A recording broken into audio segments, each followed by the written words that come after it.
I'm Sarah Lang, and I'm here to spark the philanthropy revolution. The word philanthropy means love of mankind.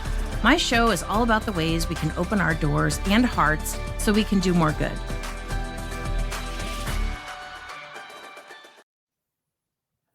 Hey, everybody. Welcome back to the Philanthropy Revolution. I'm your host, Sarah Lang. And today I want to talk about data, which I know a lot of us feel like is a four-letter word, but it helps us raise more money. But first, I'll tell you who I am and what I do. I live in Massachusetts. I've been in the fundraising field and the nonprofit sector for 35 years. And I know I don't look old enough to be in the sector that long. So I love the nonprofit sector. I think it is where the rubber meets the road in this country. Nonprofits are doing such important work. They are the market for everybody who is not going to get helped any other way. So I really love what I do. I feel like it's an honor and a privilege. I have raised over $90 million at this point in my career. And if you count all the people that I've helped learn how to do fundraising, it's up into the billions. So I'm all about impact. I want nonprofits to have the kind of money they need to make an impact in the world. So that's what I do and who I am in the world. And this live stream show is to help you think about fundraising, maybe through a little bit of a different lens. And I want to tell you a little story, which I usually do at the beginning of these shows. I recently went to Costa Rica. So I was in Costa Rica for a week. And about 3 days into our journey, I was there with my leadership development group. We went on a whitewater rafting trip, and it was really fun until it wasn't. I was in a boat of a total of 6 people plus our guide, and through couldn't even tell you the details of what happened, but very quickly, 5 of the 6 of us, our boat tilted and we slid out. We happened to be at the top of a class 3 rapid at that moment, so the guide was able to scoop one person back in, but the 4 of us quickly got swept downstream. And oh, hey, thanks for joining me today. So glad you're here. Anyway, we got swept downstream. Thank God we had helmets on. And, this is where you should take your safety demonstrations seriously, because I got smashed into a rock. And then I was like, oh, right, I'm supposed to be going feet first down, because I got smashed on the front left side of my body. And so we were in the water about 5 minutes. 2 of us almost drowned, including me. And another person had a face plant, very intimate episode with a rock. So we were all battered and bruised. And it was probably the most terrifying 5 minutes of my life. But no one needed stitches. No one needed a cast. No one needed helicopters. And there were no coffins involved, thank God, right? So I was thinking, okay, well, what is the lesson I'm taking away from this? And so even though it was terrifying and scary, ultimately, I was helped. Like the raft company was total professionals. They scooped us out really quickly, checked us out. We were really lucky. We had a couple of medical personnel in our group who also checked us out. But the amount of care and concern that I received all 4 of us received after that was just amazing. And it made me realize that there is so much support out there if we just allow ourselves to receive. And so that's the lesson I want to pass on to you all, because I think sometimes people are trying to help us and maybe they don't know how. Maybe we need to give them a little guidance. But I think sometimes we get so caught up in doing the work and thinking we have to do all the work all the time that sometimes we can inadvertently shut people out who could bring amazing gifts and resources to our nonprofit. So that's kind of what I'm taking away from my little accident in Costa Rica. And I'm fine, thankfully. So let's think about ways we can receive more support. One of the ways we can receive more support is by preparing for our annual appeal, which is just around the corner. I don't know about you, but I'm a little depressed with the fact that September's a few weeks away. I'm still wondering what happened to June, and here it is, almost September. But with the fall lurking right around the corner, I want to talk about using donor data to maximize your appeal revenue. So I don't know if you guys know this, but 1/3 of all donations come in during December. Isn't that crazy? So, last year, over $499 billion were donated to US nonprofits. Yes, 499 billion. And a third of that came in during December. And what's even crazier is that 12% of these donations come in the last 3 days of December. So it's not just enough to get a holiday appeal out the door. You really have to follow up with people because December is the month of giving and the last 3 days and when people are scrambling to get their donations done. So you got to keep pushing till the end of the year. It ain't over till the ball drops in Times Square, right? So, um, you know, right now individual contributions are down a little bit, but we're still predicted to see more in revenue because the last 7 years in a row, that has kept increasing by billions. And just because individual contributions are down doesn't mean your donors don't want to give to you. So it's really, really important to send out an annual appeal at year end and to use data to really maximize the amount of revenue that it'll bring in. So I know data is one of those words that makes most of us groan, but research shows again and again and again that using donor data strategically dramatically increases giving, like significantly. And I'm not going to bore you with all the data and the studies, but if you want to look at somebody who's really good with donor data and understands the individual donor market, I would really recommend checking out Penelope Burke. She does a lot of research on individual donors, and I love her stuff. Very helpful. So it's really important for us to know who are our donors. And I think some of us think we know who our donors are, but I still make all of my clients do it what I call a donor data dump. And so we look at who are the top donors, not just in terms of the ones who give you the most money, but those who give monthly or have been with you for a long time. Um, excuse me. A lot of times we overlook these folks who are in a monthly giving program or have been giving to us a long time because they tend to give at lower, sort of less exciting levels. But let's not overlook them because they're our biggest fans. So we really need to figure out how to activate them. So it's really important to know who your supporters are because it allows you to strengthen your relationship with them as well as target your outreach efforts to find other similar people. For example, I worked with a group down in Connecticut um, that figured out that their best donors were women over 50. So the next step we took was brainstorming where are all the women over 50 hanging out? And we started doing some really targeted outreach in the summer and into the fall. And we were able to add 212 new prospective donors through these efforts. And that may not sound like a lot, but these were like ideal donor avatars. So it wasn't just we were throwing people in the list. These were people actually fit the criteria and were supporting similar efforts. So what we found is out of the 212, 90% or 190 of them turned into donors with the fall appeal, and they donated just over $19,000. So that's $19,000 that this group would not have had they not done this targeted outreach. So then what we did was after the appeal was done, we really carefully cultivated and stewarded this new group. We did a welcome email series, which included a thank you video from the board chair and a welcome video from the executive director. And then we invited them in for a tour of the agencies. We had like, tea and cookies, and people came in for a tour.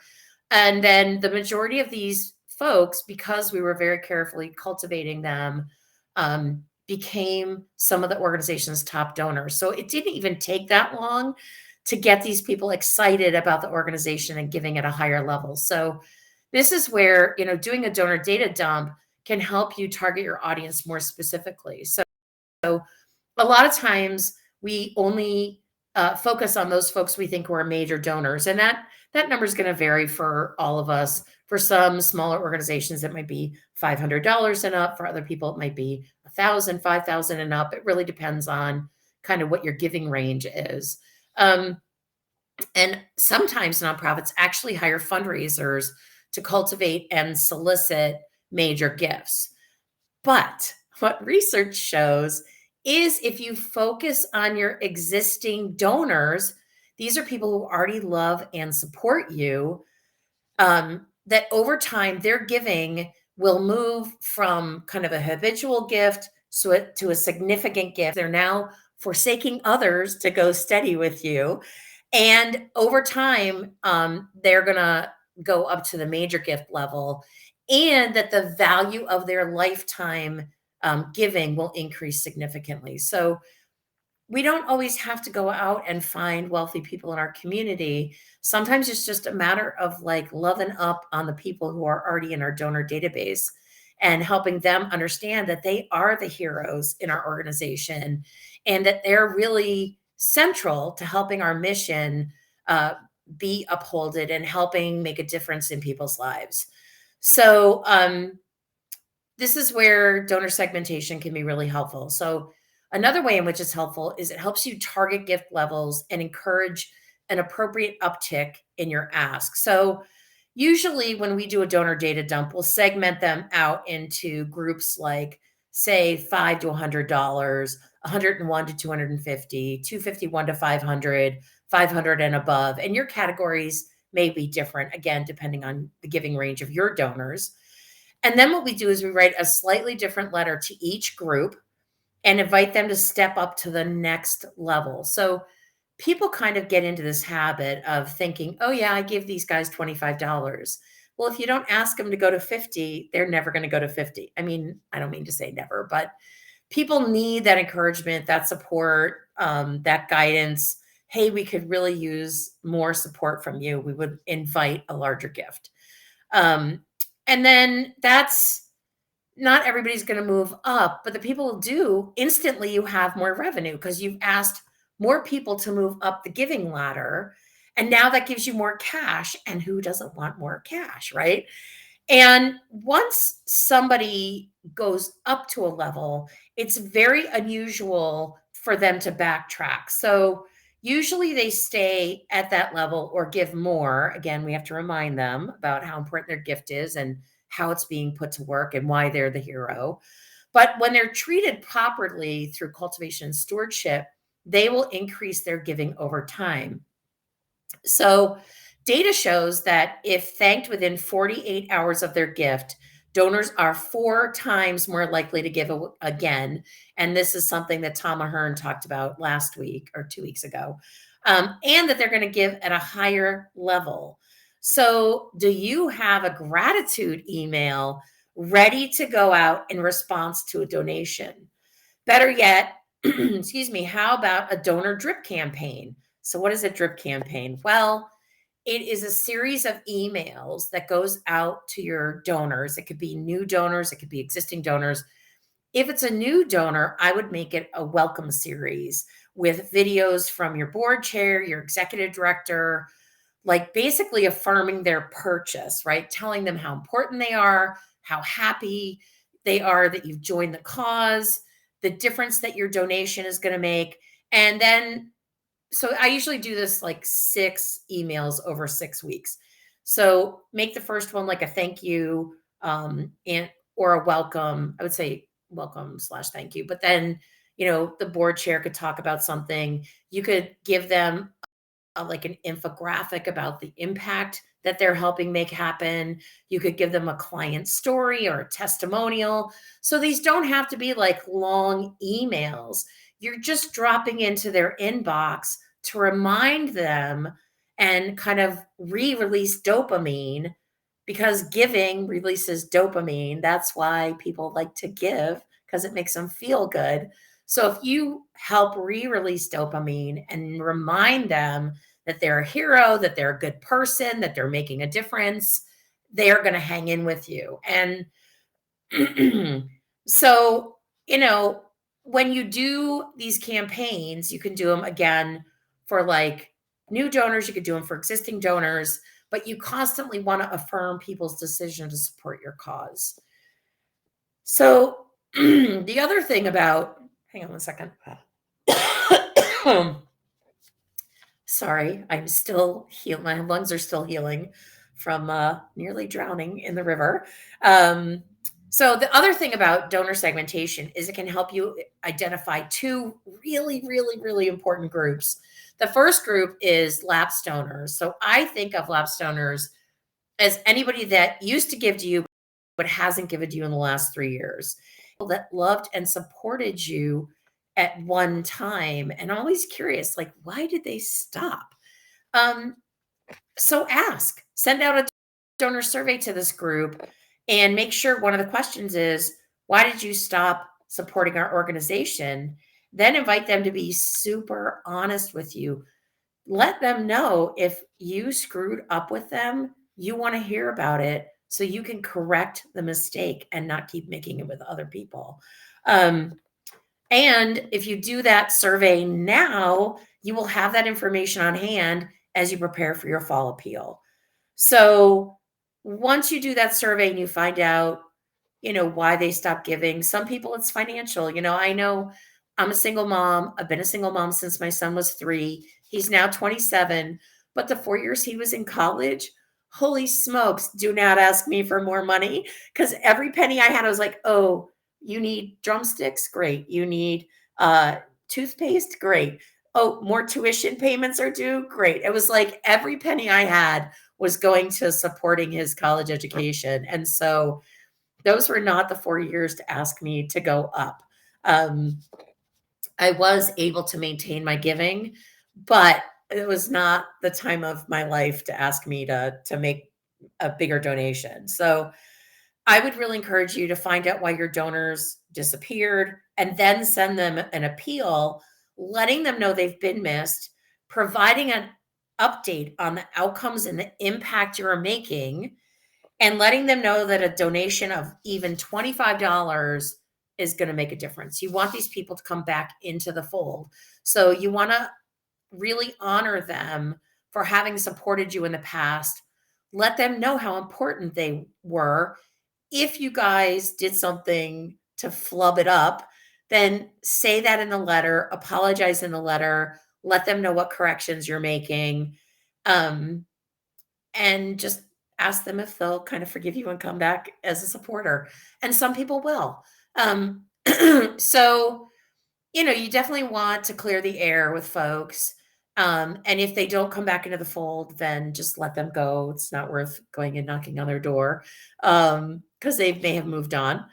And so that's a really important group to cultivate and reach out to and do a survey with. The other group I want to talk about, and I find my clients overlook these guys over and over and over and over and over. I call them your sleeping giants. So, what is a sleeping giant? A sleeping giant is anybody that's been giving to you for 3 or more years, but at a fairly low level. So, they're not jumping up and down and screaming. They're just steadfastly giving you maybe $20, maybe $50, and they're just doing it quietly, right? And so this is why a lot of us, don't notice them. But why are they important? Because if somebody has been giving to you for 3 or more years, they're raising their hand and saying, I want to go steady with you.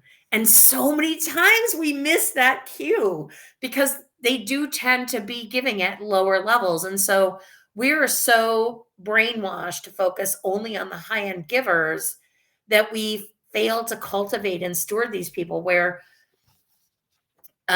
properly cultivated, they could leave a lot of money. I may have told you this story that I'm going to say it again anyway, just in case I haven't. There was a group that I was working with. It was a historical society.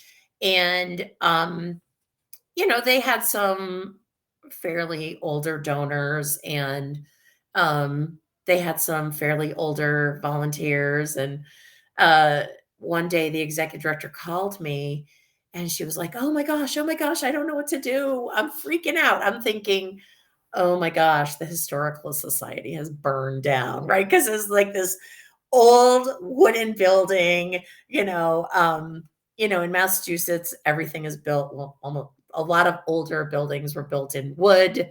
So what other type of questions would you add to that survey? Okay, let me answer that in a second, Lauren. Um, okay, so anyway, the executive director's freaking out, and I'm thinking, oh dear Lord, the building burned down. And they had all their archives in the building. It was just like that would have been the worst nightmare ever. And I was like, oh my gosh, what's going on? She's like, oh my gosh. And she named this older volunteer who had been volunteering with them every single day for decades. This woman was like hardcore. I am all about the Historical Society, came to every program they ever ran. She lived down the street in a fairly small house. She drove an older model car, and no one knew she was wealthy. She did not have any living relatives, and she left her entire estate, which was worth $1.25 million, to the Historical Society. She is the perfect example of a sleeping giant because she gave them like $50 a year. I mean, this was not a woman who was like, yeah, doing this with her money. She was very quiet. She like was fairly, conservative with her money, did not display wealth at all, and yet she was worth 1.25 million. So this is why we have to pay attention to the donors who are hanging out with us for long periods of time, because they love us, and we need to love up on them. And I don't mean to make this sound transactional, but if somebody has already expressed their love of mankind, their philanthropy at that level, who are we to block a higher level of love? Right? So to me, money is paper and metal, right? And we layer lots of other stuff on this paper and metal, but we've agreed that this paper and this metal has some sort of exchange, right? This is some value of exchange, but it's really just an exchange, right? I'm going to give you this pile of paper and metal, and you're going to give me this thing. And for philanthropists, it's this so they give you a donation, but what they get in return is that they get to build the world they want to live in, and they get to help the people that they really want to help, and they get to invest in causes that are important to their heart. So when somebody is giving to you non-stop, don't ignore them, because they have a gift in their heart that they want to give to you. So it's not you begging for money. It's not you even asking for money. It's you deepening your relationship with them and inviting them to step more deeply into supporting the cause, which is something they're already doing, right? So you're not asking them to make some sort of weird leap of faith that is not founded on anything. So, sleeping giants can be a huge resource for our organization, and yet we often overlook them. So I want to go back to the question that was asked about donor surveys. And I actually have a sample donor survey that I can send to folks. So my email, Chris, can you pop my email in the chat? Do you have it, or do you need me to type it? Okay, Chris is going to pop my email in chat. And if you guys want a copy of the sample donor survey, I'm happy to send it to you.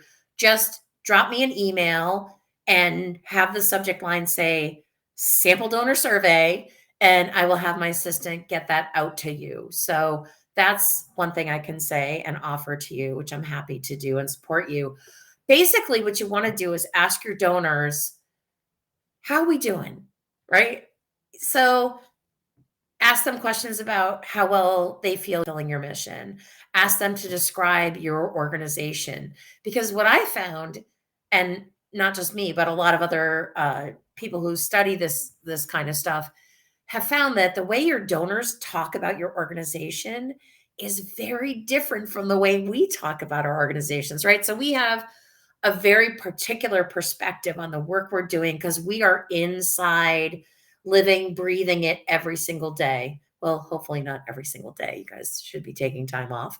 But so we have a very particular perspective on our work, but it's often very different from the perspective that our donors have. So I like to ask donors, how would you describe the work we do? Because then they are giving me the words that they use, and then I can in turn use those words to communicate with them. Because now I'm literally creating a resonance with the donors using their language. And this is why I study neuro linguistic programming, because what that does in your subconscious, so like only 5% of our brains are conscious, 95% are unconscious. And in the 95% that's unconscious, that's where we make our decisions, right? So this is why I'm fascinated by neuro linguistic programming. So when you use the same language as your donors, you're literally creating a resonance with them.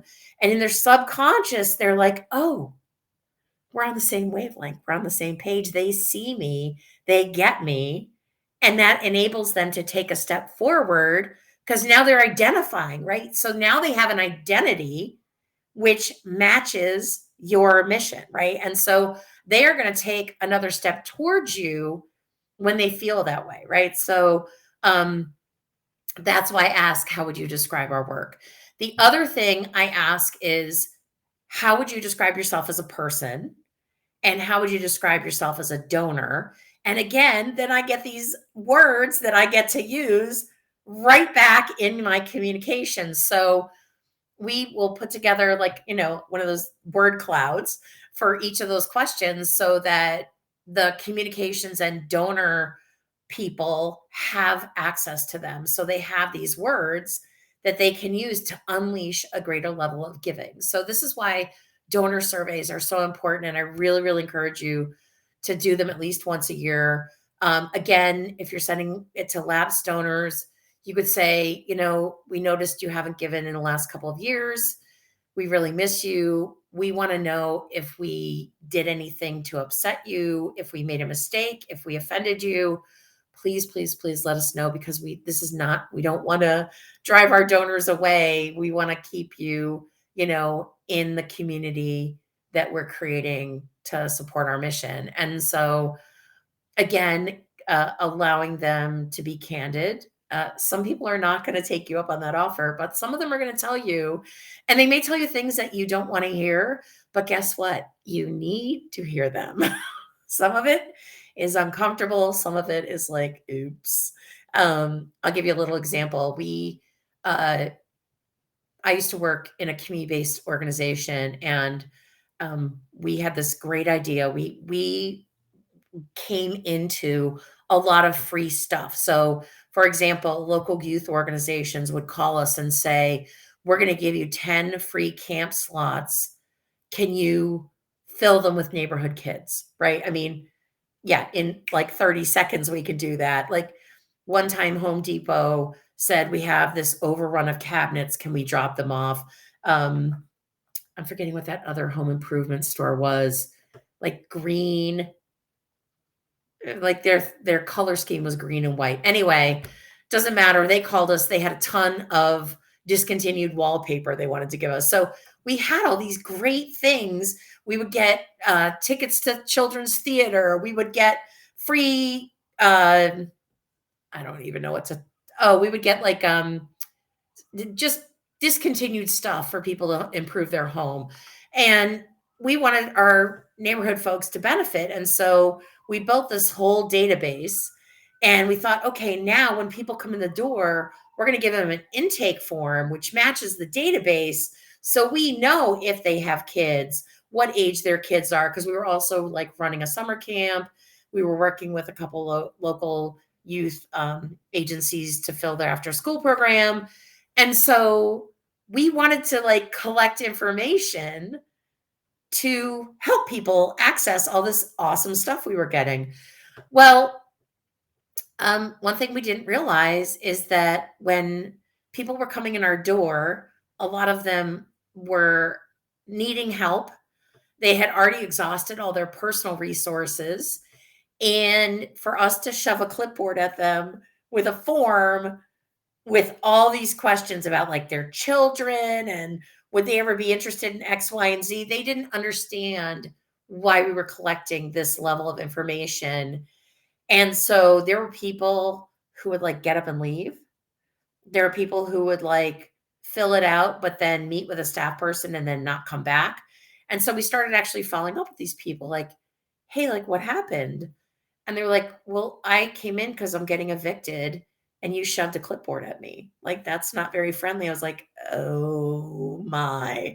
So here we were trying to be helpful and collect all this great information, and we were actually driving people out the door. Like, not an intended consequence, right? So when we started following up and finding out that information, we were like, "Okay, now when somebody comes in, the office manager is gonna ask, like, what's the nature of your problem?" She would contact the appropriate staff person. That staff person would come collect that person. I mean, assuming we're like in the building and not in the middle of a phone call or a meeting or whatever. And then we would work with them to complete the form, but we would tell them why we're asking all these questions, which feel super invasive, right? So, anyway, sometimes we can inadvertently do things like that, which have unintended consequences. So, this is why donor surveys can be super helpful because, like, maybe you screwed up in a way and you didn't mean to, and it drove some of your donors away. So, again, I don't want to like beat too much on the donor survey piece, but it is really important. And again, if you want, um, a copy of it, just send me an email and we'll get you the sample survey that I've got. Um, so the other things that I'm really going to encourage you to do, since we have a little bit of time before we have to start working on our appeal letters, is look at your technology. And if you don't have a donor database, get one because Excel is not your friend when it comes to donor data. I had a client, they were very reluctant to move off their Excel spreadsheet, and it had 8,600 entries. And when I was trying to merge data for the appeal letter, I sifted it by mailing address because that's the one unique qualifier that we all have. So even if I live in an apartment building, I might live at 100 Main Street, Unit 4A, and it's unlikely that anybody else in your donor base is going to have that exact address. So that's how I would sort it. And then I would just start finding all these duplicates. So, for example, a husband and a wife or a partnership may live in the same household but have two different names. Okay, well, now they have two different entries. And then you're like, okay, well, they partners? Are they unrelated living in the same household? So like Excel, it would literally take me days to sift through the Excel spreadsheet. And I finally did the math and I said to the executive director, you could have already paid for a donor database 3 times over for the amount you paid me to sift through these 8,600 Excel entries. So that convinced her. And we got a donor database. My three favorites, and I don't get any money from these guys, but I really like Kindful because it interacts with QuickBooks. So you don't have to load everything into QuickBooks and everything in your donor database. They speak to each other. Bloomerang, who actually recently bought Kindful, I really like them. They have a pretty robust database. And then Little Green Light. Those are my three faves. They're user friendly, which is a big one, right? Because not all of us are data nerds. And they provide excellent customer support. So invest in technology. Please, please, please get a donor database and do it now so that you have good data to work with um, come appeal time. Um, One of the things that happens really frequently at nonprofits is that there's duplicate donor data. So I just use that example of maybe there's two different people with two different last names who are living at the same physical address. Okay, well, maybe there's a third entry with both of their names entered as donors, right? So now it gets very complicated. So um, most of these databases will allow you to merge records, which makes our lives so much easier. So this Excel example I just gave you, we used Kindful, and Kindful actually cleaned up all the data for us and did all the removal of duplicate records. And there was clearly some corrections we had to make, like especially in instances where like Joe Smith and Amy Jones were listed as separate, but they're at the same address. And then there would be other entries with both of them named. So those are the kinds of things we had to clean. Excuse me. um, so a donor database can clean all the mess up. And you have to decide ahead of time who's going to enter data, because the more people you have entering data, the more chances there are that people are going to make mistakes. And then you want to figure out, how do you handle a couple with two different names? Do you write ST or do you write street? These things make a difference. So you want to have practices in writing, like a little handbook you can give people. You want to provide training to anybody who's doing this entering. And then you want to do a donor data dump twice a year. I would say do it in August and then like 6 months later, because you want to keep your data clean. So it's really, really important. The other thing you can do to maximize revenue during your appeal season is, first of all, do a follow-up campaign on social media and email straight through the 31st. Remember, 12% of all donations come in the 29th, 30th, 31st. Don't miss that window. And then I love scheduling phone-a-thons with board members during appeal season. So most people aren't going to pick up. That's fine. But it's going to make a difference when a board member calls, identifies themselves as a board member, says, we really appreciate your previous support. Hopefully you've given them information about what their last gift was and how long they've been giving, so they can leave a message that's personalized. And just thank them for the past support, and then tell them how they can continue to be a hero to the folks you're serving. So I love getting the board involved. I often encourage staff to do the same. I don't think it's, I think it's a lot to ask staff to do it, but get them to volunteer. A lot of them will. You want to make sure you have the contact info that's accurate and a script. And again, those notes about how long they've been supporting and at what level, what are the recent accomplishments you have. And some of my clients do a thank-a-thon on Giving Tuesday with great success. So those are a couple different ideas. So using data really can help us raise more money. And I hope you found these tips helpful and are going to use them in your fun fall fundraising efforts. So thanks for joining me today. On September 12th, I'm actually going to be offering a 4-hour intensive called Appeals That Work. And we are actually going to craft your appeal letter. I'm going to teach you about donor psychology. I'm going to teach you about NLP.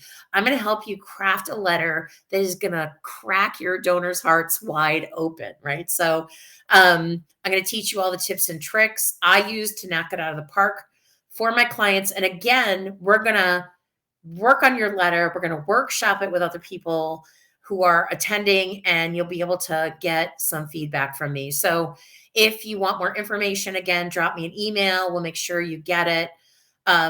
Really invite you to follow me on social media. So glad you were here today. And if you've got questions, I'm here to answer them. I'm here to help. I want you to succeed and soar. And I'm going to be back on August 31st with a special guest, Chris Baker from the Other Ones Foundation. We've already talked to Jared from the Other Ones Foundation, but I really want to talk to Chris more in depth about how the kinship model got developed and what does that mean in terms of service delivery, how they operate their organization, because they operate from their hearts, like across the organization. And it's so beautiful. So join us on the 31st. If you've got questions or want that donor survey. In the meantime, make sure you drop me an email at Sarah, S-A-R-A-H, at sarahblang, Lange.com. Thanks for joining me. Hope to see you in a couple of weeks. Thanks for tuning in. I'll be back in 2 weeks with another episode. Got topics you want me to cover? Organizations you want me to showcase? Let me know. Also, I'm here to help you revolutionize philanthropy at your nonprofit. If you want to talk about what that looks like, drop me an email.